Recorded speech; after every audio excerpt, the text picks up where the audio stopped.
Welcome to the Dream Life is Real Life podcast with your host, Hannah Hermanson, bringing you real-life stories of people who realized their dreams to educate and inspire you to create your legacy of abundance now.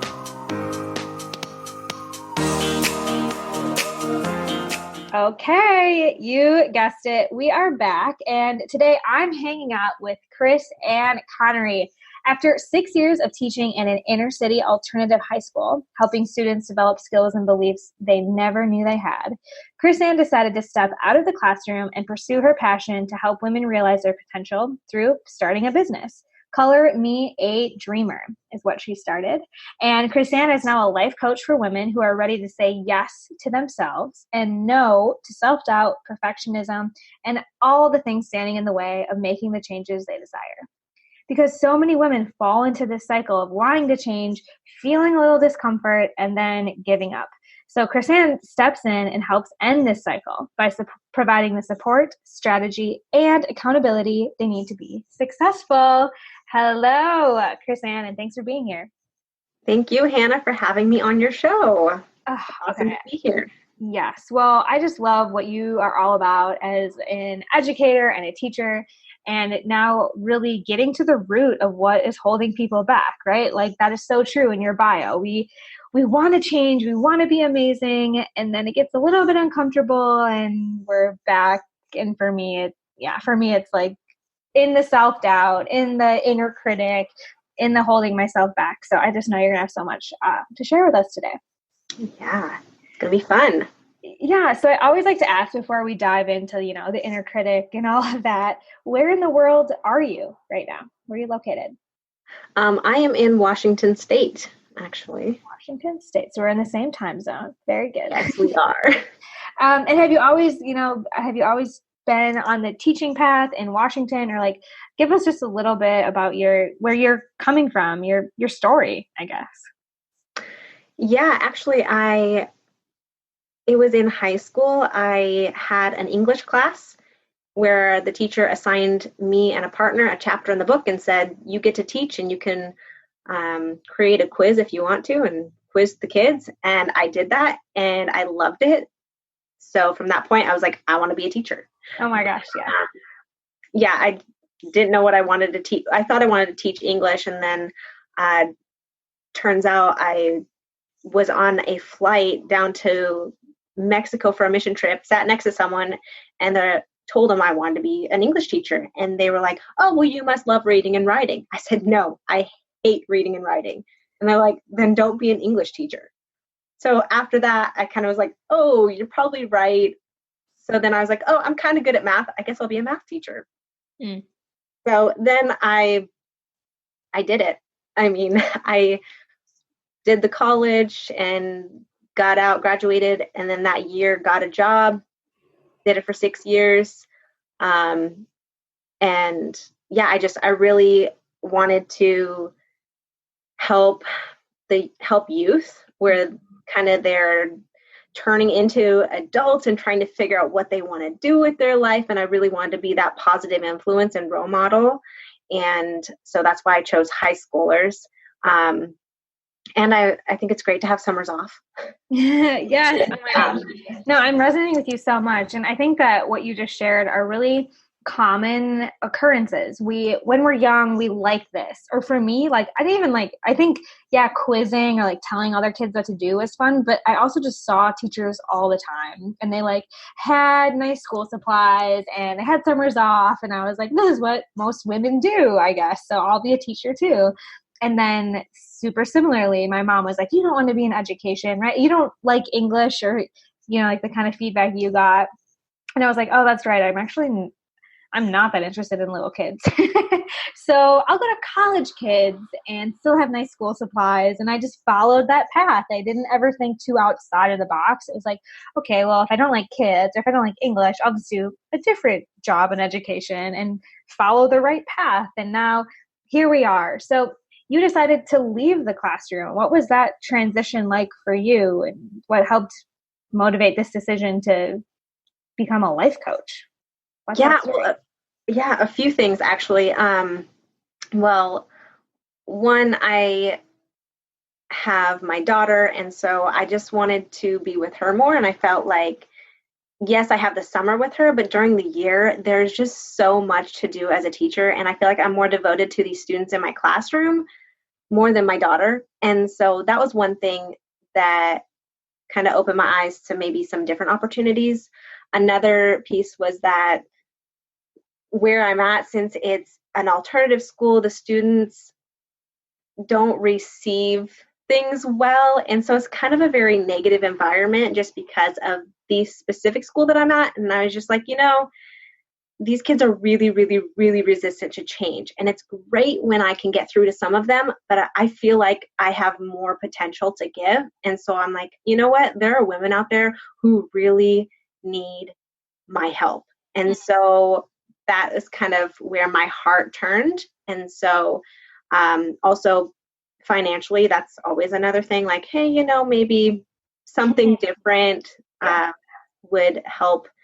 And then, I guess choosing life coaching came from kind of my own self-development. So I guess probably about 4 or 5 years ago, I made some poor choices emotionally with an ex, and then kind of got emotionally burnt again.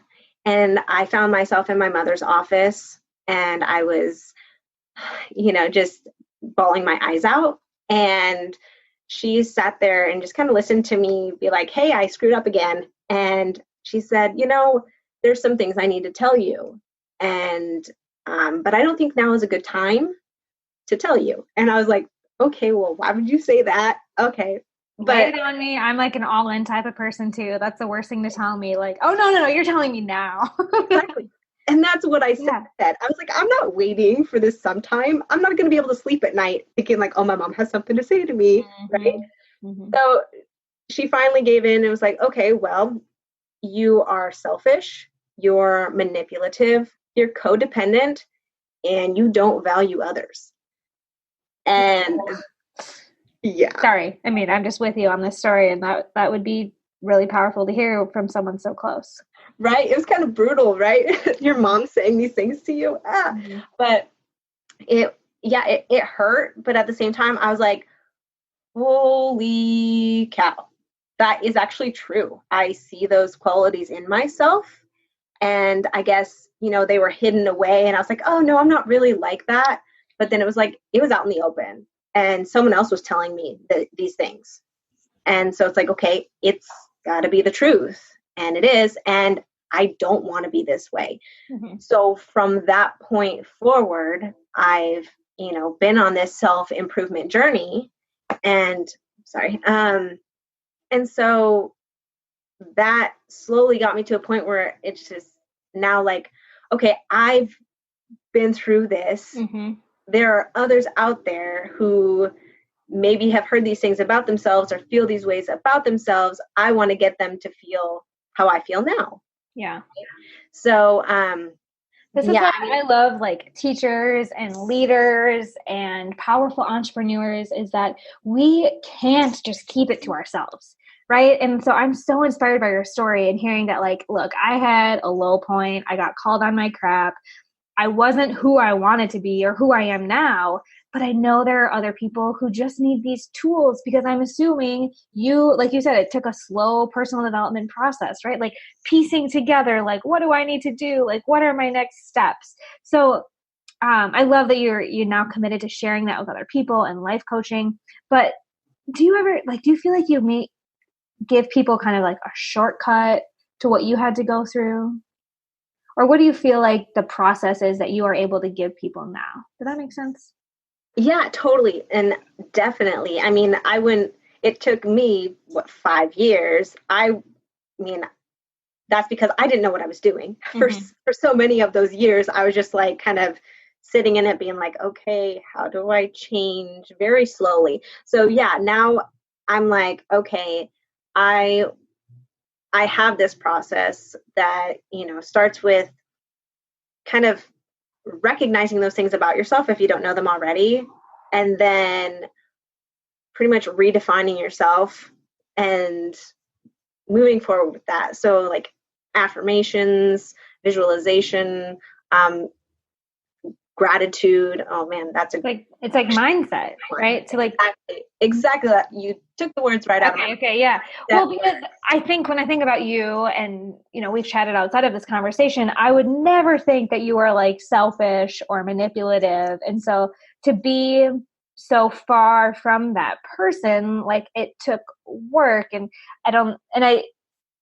I believe everything comes from within. So it sounds like if a woman, or if someone's listening to this and they're thinking like, oh man, I don't actually know what people think about me, but I have this feeling that I'm not the best I can be. What is the first thing you would tell someone that is in this, like listening, like, okay, KrisAnn, like I might be where you were or somewhere on that path. What do I need to do? What's my first step? I think the first step would be to identify those things about you. So then you could, I guess, replace those traits. So it's like, okay, well, I recognize that I'm selfish. I don't want to be selfish. So recognizing, okay, what are those specific areas that maybe you are selfish in? Because maybe it's not, you're selfish with everyone. Maybe you, like I'm a mother, so I'm not selfish with my daughter, right? I give her whatever she wants. But maybe I am selfish when it comes to sharing things with my husband or something, or my mom, and I'm like, oh no, this is mine, I don't want to share. So identifying what role you're in when you're being selfish, that would be the first step. And then figuring out, okay, what role do I really want to, or not what role, but what characteristic do I really want to have in that role with that person? And then what do I want it to be? Yeah. Okay. And I'm guessing this is something you help people through, like, because I'm sitting, I think this is a really challenging question, right? If you're in a rut or you're stuck or you're just not feeling your best, like, how do you start to tease apart the role versus the desire? And so I'm guessing this is something now that you get to help people with. Yeah. Oh, absolutely. Yeah. Because I can totally relate, and I wasn't even at the place that I could realize that I was selfish. What I was realizing when my sort of transformation started was I was seeing everyone else's. I was blaming and pointing the finger outside of me, like everyone else is selfish, everyone else doesn't understand, everyone else is greedy, whatever. And Jack Canfield, my mentor, was like, okay, so what are the things that are challenging you about people in your life, right? I was very general. I was just like, nobody gets me. I don't fit in. No one, I was just like blaming. It's like, okay, so what are the things you're observing in these other people? Because Hannah, if you spot it, you got it.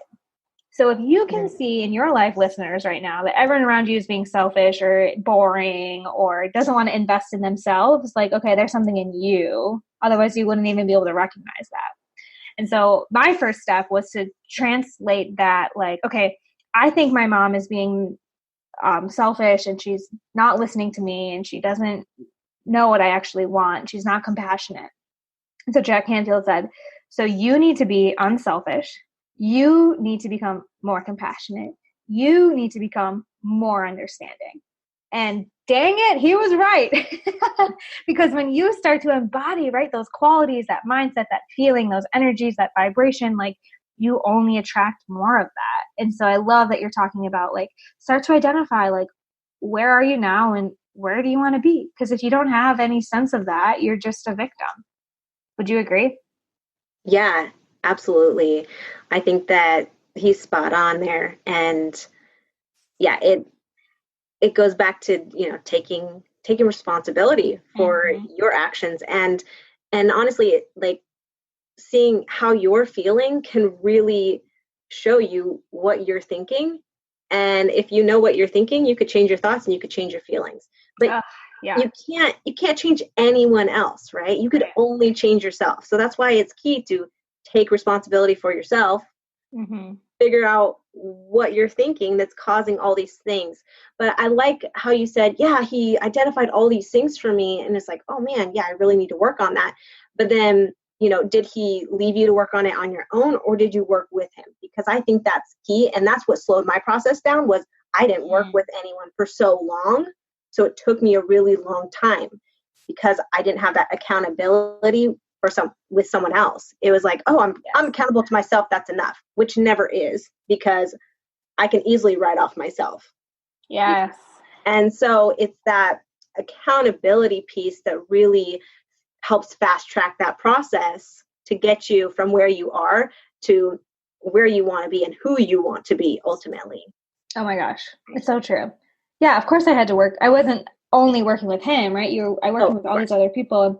I just hired an athletic trainer. Like, if you have been listening to this show for a while, I'm a yoga teacher, I'm a spin teacher, I run marathons. Like, I can get myself to the gym. Period. Okay, I go. Right? I can read the books. You can do the exercise, literally, people. But if you don't have someone holding you accountable to actually like push yourself and to go past your comfort zone and to realize that there's like all of these other machines in the gym that I was never using.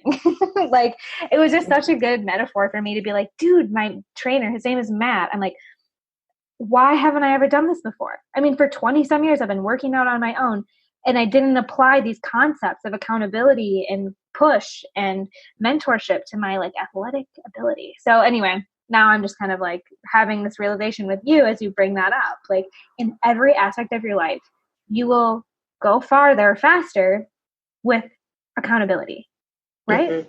Absolutely. So how do you hold your clients accountable from getting from where they are to where they want to be? What does your support look like?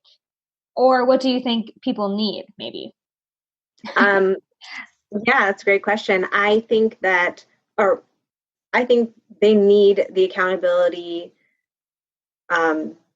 every week at least, because if you can check in on your goals each week, you're going to, you have a deadline, right? Having that deadline is what gets things happening.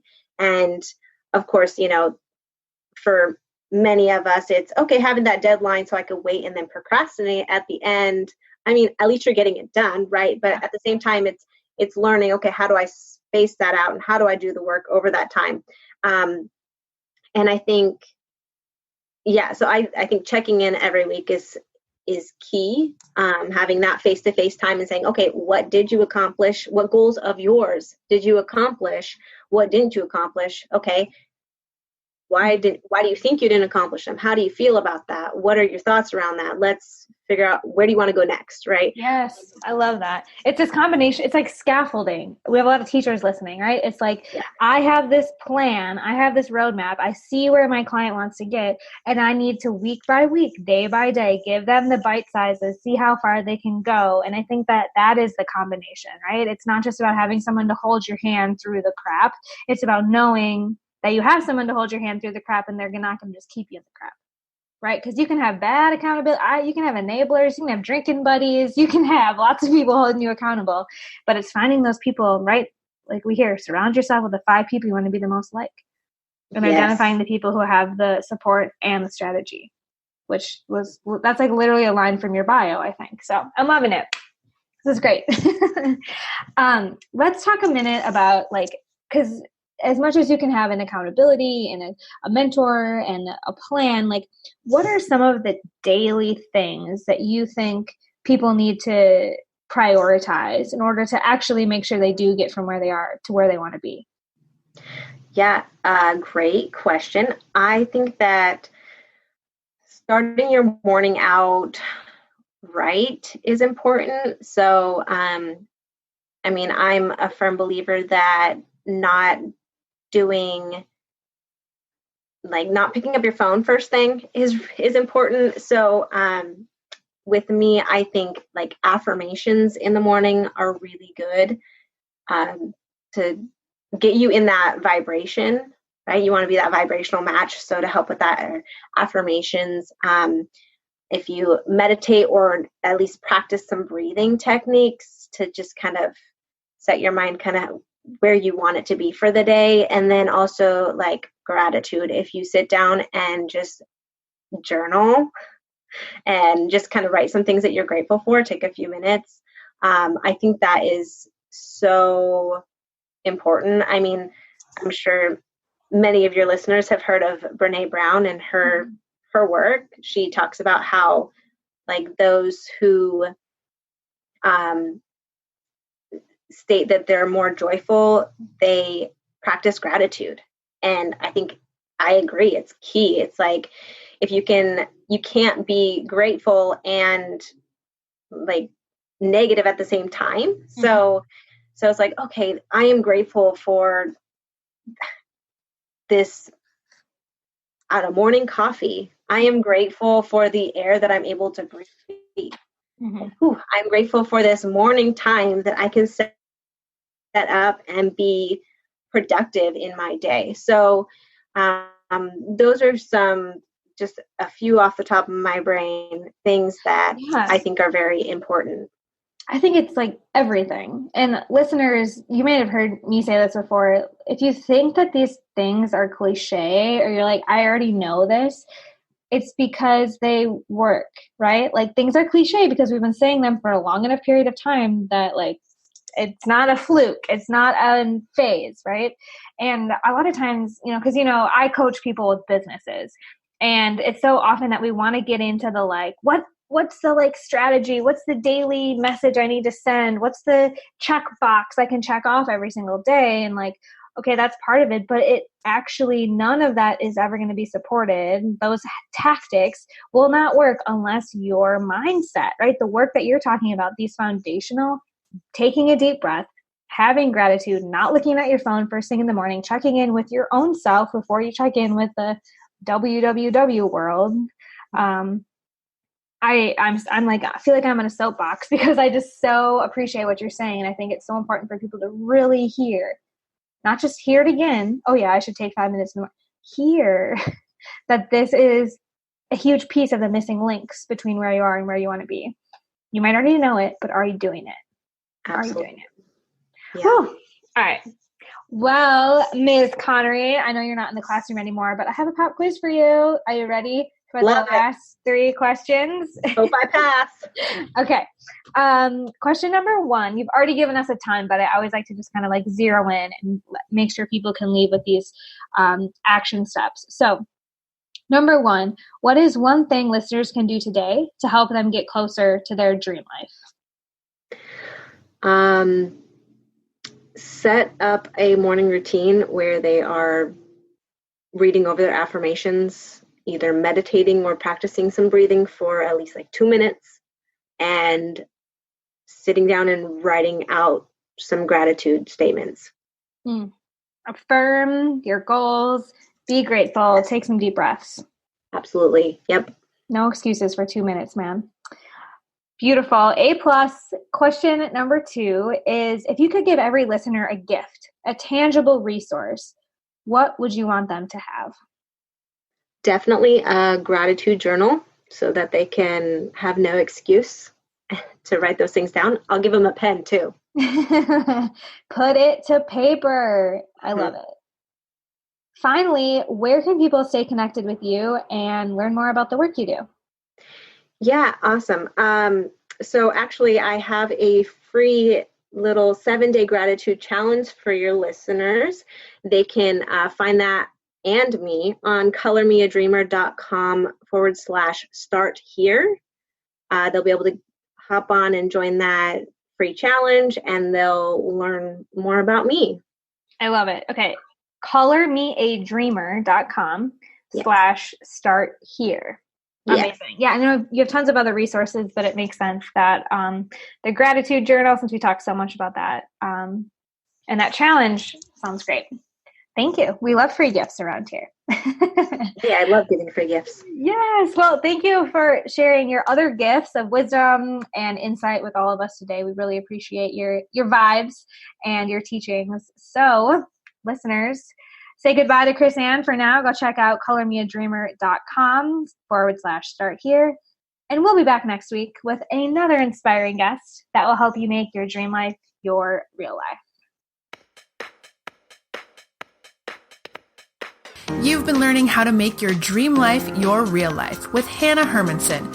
To get the resources mentioned on today's show and to listen to past episodes, visit www.dreamlifeisreallife.com.